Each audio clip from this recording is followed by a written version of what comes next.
Bonjour à tous, bienvenue sur la chaîne YouTube de PowerCamp. Dans cette vidéo aujourd'hui, on va vous présenter le meilleur exercice accessoire pour s'améliorer en haltérophilie, mais aussi en gymnastique. C'est parti.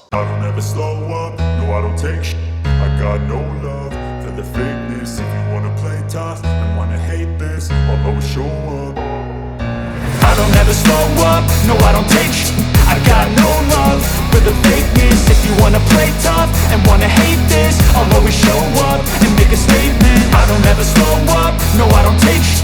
I got no love for the fakeness. If you wanna play tough and wanna hate this, I'll always show up and make a statement. Everything I do so instinctive and so passionate. Every word I move so descriptive like an adjective. I got a vendetta against people who patented being negative when you should be getting after it.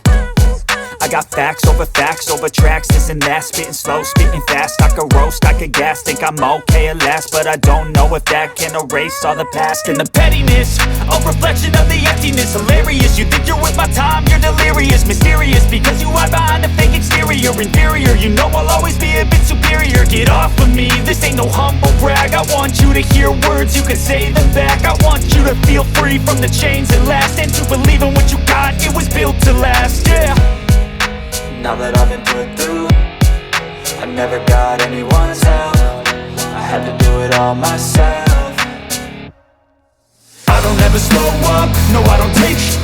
I got no love for the fakeness. If you wanna play tough and wanna hate this, I'll always show up and make a statement. I don't ever slow up, no I don't take sh**.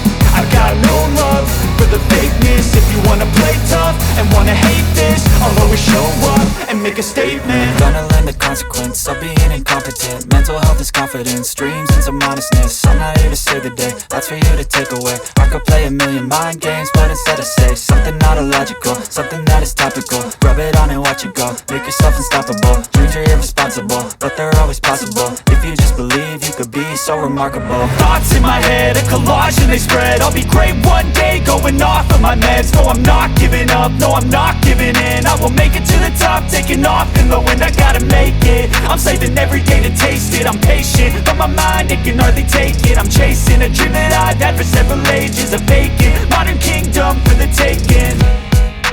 Now that I've been put through, I never got anyone's help. I had to do it all myself. I don't ever slow up, no I don't take sh**.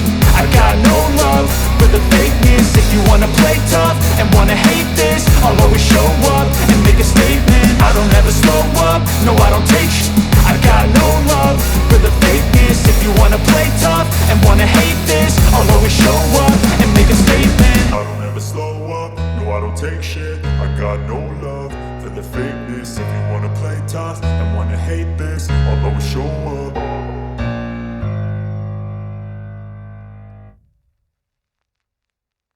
De Reverse Hyper et en fait ça n'a plus du tout quitté ses programmes d'entraînement parce que ça servait à la fois de guérison en quelque sorte pour revenir de blessures, mais ça permettait aussi de servir de prévention pour avoir une chaîne postérieure forte et que ça lâche pas sur des mouvements comme du good morning, du squat ou du soulevé de terre.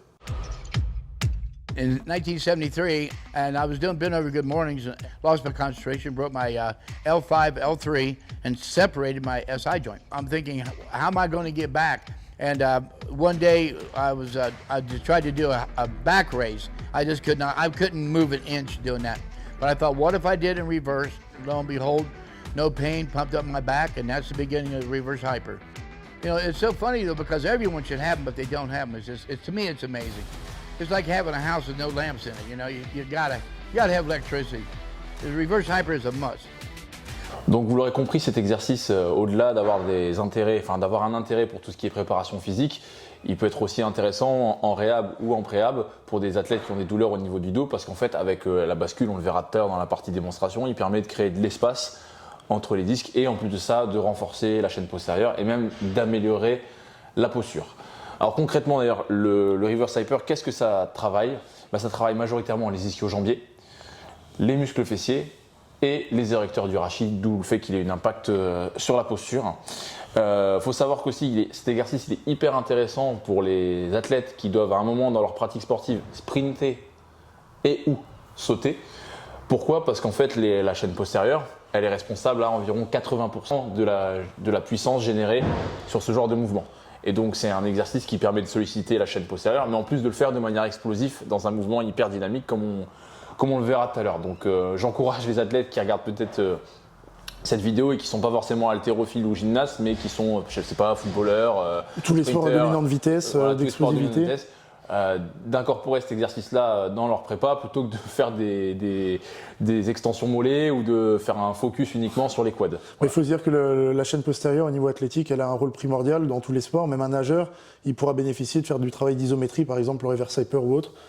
C'est indispensable, ou en tout cas, ça permettra de beaucoup d'amélioration dans l'entraînement et la prépa physique de n'importe quel athlète. Sachant que, pour revenir à ce que je parlais tout à l'heure de la génération, le fait que ça génère beaucoup de puissance, c'est aussi parce que les ischio-jambiers sont essentiellement composés de fibres rapides, contrairement à d'autres muscles qui peuvent être composés plutôt de fibres lentes, Oui. un dominant de fibres lentes. Donc c'est pour ça que le reverse hyper, il vient vraiment s'inscrire dans ce développement de l'explosivité de cette zone-là.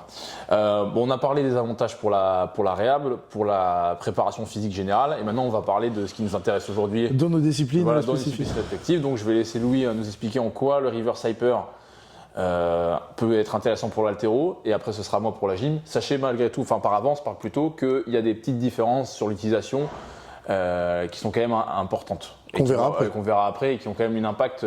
On ne va pas rechercher exactement la même chose, Louis et moi, avec l'utilisation de cet exercice. Bon, ok, en haltéro, vous savez tous que c'est un sport où on va utiliser quasiment tout le corps.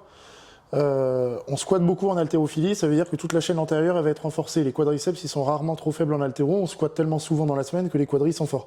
En revanche, même lorsqu'on fait des tirages ou des squats, même si la chaîne poste entre un peu en jeu, on n'est pas sur une réelle mécanique de flexion de hanche qui va aller chercher très loin et donc d'extension de hanche à fond.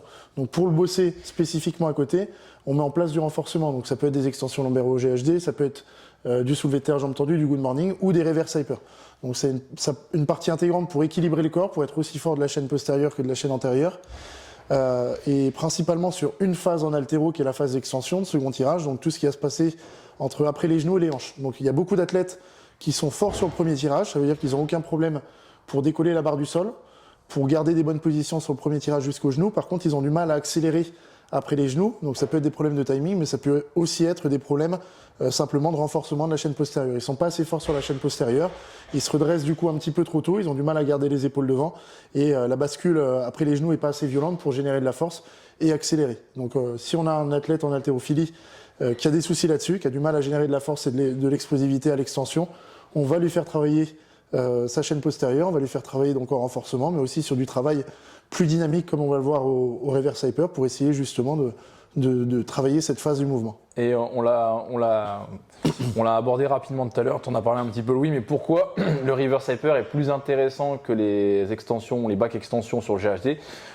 C'est aussi parce qu'on peut mieux moduler l'intensité. Parce que sur un back extension, on peut charger, on va être limité déjà en termes de charge. La mise en place n'est pas forcément facile, alors que sur un reverse hyper, vous allez le voir tout à l'heure, la machine elle est très facile à régler. On peut mettre en place le travail avec de l'élastique, on peut facilement charger le. Sur les extensions lombaires GHD, quand on demande son max à quelqu'un, très souvent c'est combien il est capable de prendre au sol et de mettre sur sa nuque. Et après les reps, il peut les faire. Exactement. Reverse hyper, ça devient plus facile. Donc ça limite pas la progression. Ça limite pas la progression. Comme on l'a dit tout à l'heure, en plus, on a un phénomène de traction en bas de la répétition, surtout si on vient chercher un étirement en ramenant les pieds devant, ce qui permet de venir créer de l'espace. Alors qu'on est en permanence en compression sur des squats, des tirages ou autres, donc ça permet de compenser un petit peu. Et ça permet de bosser la chaîne poste sans rajouter trop de tension, encore une fois, sur la région lombaire, et donc pas au détriment des séances qui vont suivre le lendemain ou le surlendemain en haltéro. Surtout que ça permet même, dans certains cas, si c'est bien fait, d'enlever un petit peu de tension, vu comme on l'a dit tout à l'heure, on vient créer de l'espace entre les disques et on vient relâcher un peu le dos. Alors encore une fois, il faut que ce soit bien fait, il faut qu'il y ait un minimum de contrôle dans le geste parce que ça peut être... J'ai l'exemple de certains athlètes à PowerCamp qui ont pu avoir des soucis au dos, soit des contractures, soit des lombalgies qui peuvent avoir plusieurs raisons, plusieurs origines, comme Clément par exemple qui avait la sacroiliaque qui merdait un peu. Et en fait, le fait d'avoir ce mouvement de bascule à chaque fois et d'aller chercher loin sur la bascule permettait au sacrum de coulisser à fond. Il a mis ça en place d'abord à l'échauffement avant chaque séance, puis en renforcement. Et pendant un moment, il le faisait entre chaque série de squats. Donc le tonnage qui est imposé par Louis Simon, c'est 4 fois le tonnage en reverse hyper par rapport à celui que tu fais en squat. Ça paraît énorme. C'est sans doute pour des athlètes qui ont une pharmacie derrière qui leur permet de récupérer d'un aussi gros volume.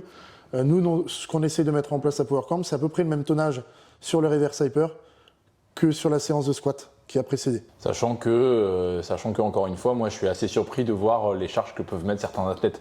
Parce que c'est vrai qu'on verrait la même charge sur quelqu'un qui est sur des bacs extension, on se dirait il va se briser, alors que sur un GHD, parce qu'il y a aussi une question d'inertie. Oui, on récupère avec le mécanisme. On peut s'aider de la bascule, on va gratter quelques kilos en utilisant justement le mouvement de balancier. Après, pareil, au niveau recommandation, je suis à peu près ce que Louis Simons préconise. Ça veut dire une journée, si on fait du lourd sur du reverse hyper, ça va être 3x10 ou 5x10, à peu près à 50% du max en back squat. Donc pour quelqu'un comme moi, ça va faire 115, 120 kg sur la machine. Et un autre jour, qu'on va appeler plus en restauration, ça va être du travail léger, on va monter dans les reps 15 ou 20 répétitions, à peu près à 50% de ce poids-là, donc autour de 55-60 kg. Sachant que quand on démarre sur cet exercice, tu me diras si tu es d'accord, oui, mais je pense que c'est bien de démarrer sur des longues séries pour créer de la capacité et pour appréhender l'exercice plutôt que de tout de suite mettre de la charge, parce que là, pour le coup, je pense qu'en termes de récupération, ça peut prendre un petit moment. Si c'est la première fois que vous testez l'exo, je pense que vous pouvez mettre une petite semaine à vous former si vous chargez trop lourd. Hier, j'ai mis un athlète qui le faisait pour la première fois dessus, qui a 180 au squat et il faisait des séries à 20 kg. Ouais. Alors que j'en avais d'autres qui étaient beaucoup moins forts que lui, qui peuvent faire des séries à 60-80 kg. Parce que c'est une des premières fois qu'il en faisait. Ouais, et je pense qu'il a de bonnes courbatures aujourd'hui. C'est ça. Alors du coup, on va passer maintenant à l'intérêt du reverse hyper pour la gym.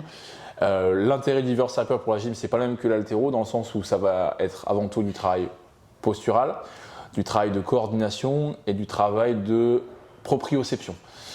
Pourquoi ? Parce qu'en fait, le but du reverse hyper pour la gymnastique, ça va être d'émuler, de mimer certaines positions qu'on va avoir en gymnastique, notamment toutes les positions d'arche, donc pour tout ce qui va être pour tous les mouvements de keeping, ou alors des mouvements un peu plus avancés qui ne concernent pas forcément les crossfitters, mais peut-être un jour. Ça va être tout ce qui est front lever, back lever, ou les planches, ou les figures statiques. Les figures statiques. Dans ces figures-là, en fait, les jambes, elles sont libres de bouger en l'espace et justement, il faut qu'elles soient fixées avec le bassin sur une position à peu près neutre. On ne cherche pas une hyper extension justement, mais on cherche à avoir le bassin aligné et c'est du statique. Donc, moi, quand je l'utilise en gym, je ne vais quasiment pas faire de travail lesté ou alors ce sera vraiment très léger, ce sera avec des poids aux chevilles. Pourquoi ? Parce qu'on n'a aucun intérêt, si vous voulez, à devenir aussi fort qu'un haltérophile sur ce genre de mouvement, puisque ça ne va pas en corrélation avec un squat. Encore une fois, ce qu'on cherche, c'est à mimer une position, un placement et avoir un maximum de contrôle sur le bas du corps qui est en l'air. Et l'intérêt aussi du reverse hyper pour moi, c'est que je vais pouvoir travailler en isométrie. Louis va très peu travailler en isométrie, ça va être que du dynamique, alors que moi, ça va toujours quasiment être un combiné de dynamique. Mais attention, dynamique, c'est pas un travail d'explosivité, c'est-à-dire que ce sera quand même relativement lent. Et du travail, encore une fois, d'isométrie, que ce soit pour des mouvements avancés ou des mouvements comme les toast to bar. Autre point qui est intéressant aussi, c'est ce que je vois beaucoup en CrossFit, c'est que les gens ont du mal à garder cette tonicité, à garder les pieds ensemble, parce qu'il manque de proprioception. Et là, comme on a un mouvement où il n'y a pas plein d'éléments auxquels il faut réfléchir, on est dans un seul axe, on peut se concentrer sur ces petites tailles, garder les pieds serrés, les jambes tendues, les pointes de etc. pied. Et enfin, le dernier intérêt de le travail pour la gym, c'est qu'on n'a pas besoin d'un reverse hyper. Vous allez voir après pourquoi, bon, on va voir tout simplement. La mise en place est plus facile. On peut travailler avec une box parce que je sais qu'il y en a plein qui vont regarder cette vidéo et qui n'ont malheureusement pas la chance que nous on a d'avoir un reverse hyper dans leur salle de sport. Et on va vous montrer comment vous pouvez, entre guillemets, monter un reverse hyper par vous-même, sachant qu'il sera quand même possible, Louis le montrera certainement, de travailler en spécifique sur l'haltéro avec peu de matos. Ça ne sera pas aussi efficace que la machine, ça c'est certain. Après, on vous a donné quelques arguments. Si vous êtes convaincant, vous dites à votre honneur d'acheter une machine comme ça dans la salle. Toutes les box de CrossFit ont des GHD qui sont mal utilisés, les gens font des sit-ups dessus, alors que GHD ça veut dire Glutam Developer, donc normalement c'est ischio-fessier. Donc si on a autant de machines qui servent mal entre guillemets dans les salles, on pourrait au moins en avoir une par salle qui aurait de l'utilité. Ça coûte pas hyper cher, il faut pas que ça devienne un repose gobelet, un repose shaker, mais... Non, mais je pense que c'est vrai. C'est vrai que c'est pas une machine qui est poussée par la communauté CrossFit ou par les fabricants de matos, alors que ça a plus d'intérêt que je pense par exemple un rowing planche ou que certaines poulies, même si les poulies, attention, c'est très bien. Je pense que ça, comme on l'a dit, en fait, ça touche un peu à tout. Il y a de la réhab, de la préhab, de la prépa physique pour n'importe quel sport, et en plus de ça, ça nous intéresse pour les deux sports un peu spécifiques au CrossFit, à savoir la gymnastique et l'haltéro. Donc voilà, je pense qu'on a à peu près tout dit sur. On saute sur la machine ? On saute sur la machine, ouais. Allez, c'est parti. Donc on est passé côté haltérophilie avec Louis et là, vous voyez cette magnifique machine, le Reverse Hypers. Donc si tu veux, Louis, je te laisse la présenter un petit peu, je filme en même temps. Ouais, donc déjà avant que je monte dessus et que je vous montre, vous voyez qu'il y a un bras balancier qui est accroché ici. Donc c'est à partir de là que va partir le mouvement. Les poids, vous pouvez les charger dessus, en bas. Donc vous voyez, en plus, sur la PowerCamp, on a des plaques de force. Donc même en mettant des 25, on peut charger à volonté. C'est vrai qu'il y a de quoi faire. Hein. Il y a de quoi faire. Et de toute façon, vous avez des spots pour accrocher des élastiques en plus ou à la place. Évidemment, le fait de mettre des élastiques, ça fait que la résistance est variable. Et plus on va monter, plus on va aller chercher une résistance qui va être importante. Donc pour monter dessus, pas compliqué. Et là, on a le fameux support dont je parlais tout à l'heure là pour venir mettre le buste et les poignets pour voilà, donc on met le pied dedans, on grimpe. L'objectif va être de venir essayer vraiment de placer le creux des hanches au niveau du bout du coussin. On vient se placer dessus, on s'avance au maximum. Et après, on peut le faire de plusieurs manières. Donc on avait parlé d'isométrie. L'isométrie, on peut venir tirer et essayer de maintenir l'isométrie. Donc déjà, un kilo, c'est pas évident. Ensuite, on peut le faire avec un concentrique et un excentrique contrôlé. Donc si on a une volonté de prise de masse sur la chaîne poste, ça peut être intéressant parce que le temps sous tension va être supérieur et on retient l'excentrique. Et après, celui qu'on utilise le plus à PowerCamp, c'est du travail dynamique. On va aller chercher un mouvement de traction devant. On va aller chercher loin devant. Et on va chercher déjà une extension en fin de mouvement. En contractant les fessiers à chaque fois. Donc là, normalement, tu peux le voir en bas, tu confirmes. J'ai normalement le bas du dos qui vient s'arrondir en bas de chaque crêpe lorsque je reviens devant.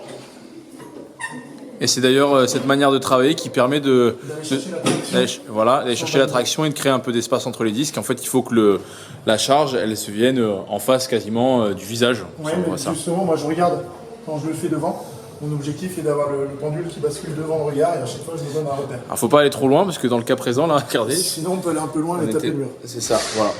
Ok. Et après, par rapport au mouvement de tête, on en voit pas mal qui préconisent d'aller chercher vers l'arrière une extension complète du dos, donc une extension au niveau cervical.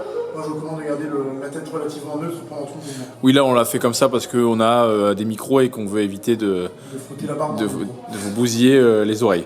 Ok, on est parti, on passe côté gymnastique. Let's go. Bon, côté gym, Robin. Côté crossfit, côté gym, on sait pas trop. T'as un peu moins de matos, toi. Voilà, alors justement, on sait qu'encore une fois qu'il y a beaucoup de gens qui regardent ces vidéos qui sont dans une box de crossfit qui n'a pas accès à un GHD. Par contre, normalement, vous avez tous des box Plio et donc vous allez pouvoir faire tout le travail qui nous intéresse pour la gym avec cet outil. Donc, je recommande de le mettre sur la hauteur garçon, hauteur moyenne, hauteur homme. Et on va venir, comme tout à l'heure, sur le banc, on va venir s'allonger en gardant les hanches dans le vide. Alors, je vais essayer de pas trop me coller parce que j'ai le micro, d'accord ? On vient se fixer ici. Alors il y a plusieurs manières de le faire. Il y a plein de versions.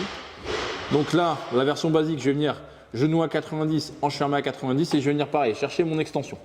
Alors je ne vais pas chercher une hyper extension comme tout à l'heure avec Louis. Au contraire, je vais essayer de rester avec une bodyline assez droite pour reproduire les positions qu'on va avoir sur des mouvements statiques. Par contre, si je vais un peu plus loin, là ça peut m'intéresser pour des mouvements comme les toes to bar ou tout ce qui va être mouvement de keeping. L'autre point intéressant qu'on avait vu tout à l'heure, c'est toute la partie isométrie, toute la partie statique. Et donc là, je peux travailler sur plein de positions. Donc on a la position full qui est la plus dure, mais je peux également travailler en straddle. Et si on débute, on peut même travailler en half tuck. Et je peux bien sûr combiner, faire du dynamique, m'arrêter en statique, etc. Donc voilà pour travailler là-dessus. Si vous arrivez à avoir une box qui est un peu plus haute, alors je ne vais pas forcément y arriver avec ça parce que ça manque, je pourrais mettre 2 box à la limite, mais on va essayer comme ça. On peut reproduire un mouvement qui ressemble un peu à ce qu'a fait Louis tout à l'heure, c'est-à-dire essayer de garder les jambes tendues et faire véritablement des extensions de hanches. Et après, il n'y a rien qui vous empêche de récupérer une deuxième box. Et surtout, comme je vous dis tout à l'heure, de mettre des petits poids aux chevilles. Mais d'ailleurs, j'en ai parlé tout à l'heure en disant que c'était pas Louis Simons qui avait inventé, parce qu'il y a des images de bodybuilders des années 50-60 sur des box qui font des mouvements de reverse hyper avec des poids accrochés aux chevilles, justement les petits poids qu'on voit dans les programmes fitness pour mamie. Donc voilà, la version un peu bricolée, mais qui marche quand même et c'est déjà un bon début. Donc voilà, partie démonstration. Alors attends, je vais refaire. Donc voilà, c'est tout pour cette vidéo. Partie théorique, partie historique même pour Louis.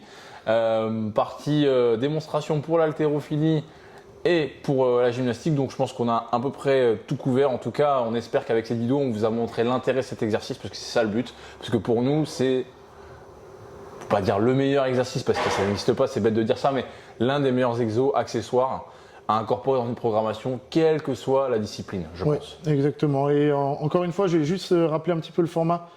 Parce que ça peut être utile pour certains, il y en a qui vont être contents. Donc sur une programmation typique, vu que dans mes programmes, on bosse 2 fois le renfort sur le bas du corps, si on l'incorpore 2 fois dans la semaine, ça va être une grosse séance. Donc encore une fois, 3 x 10 ou 5 x 10 en essayant de se rapprocher de 50% du max en back squat, et une séance de restauration de récup relative où on va être sur du 15-20 répétitions, et cette fois-ci on sera plus autour de 25% du max en back squat pour les athlètes. Donc la séance sera beaucoup plus facile, on aura de l'afflux sanguin au niveau ischio, fessier, bas du dos, et du coup ça permettra de bien récupérer pour la séance qui va suivre. Bah alors du coup j'en profite pour dire aussi un petit peu comment je le mets en place dans mes programmations. Bah déjà je le combine très souvent à un mouvement de fermeture de hanche sur les fléchisseurs, donc fléchisseur de hanche, extenseur de hanche pour garder un bon équilibre sur la chaîne. Je le travaille un jour en dynamique et un jour en statique.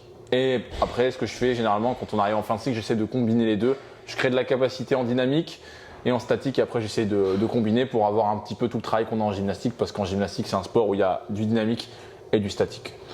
Voilà. C'est tout pour nous. Ouais, on espère que ça vous a plu. N'hésitez pas à vous abonner à la chaîne, ça nous aide.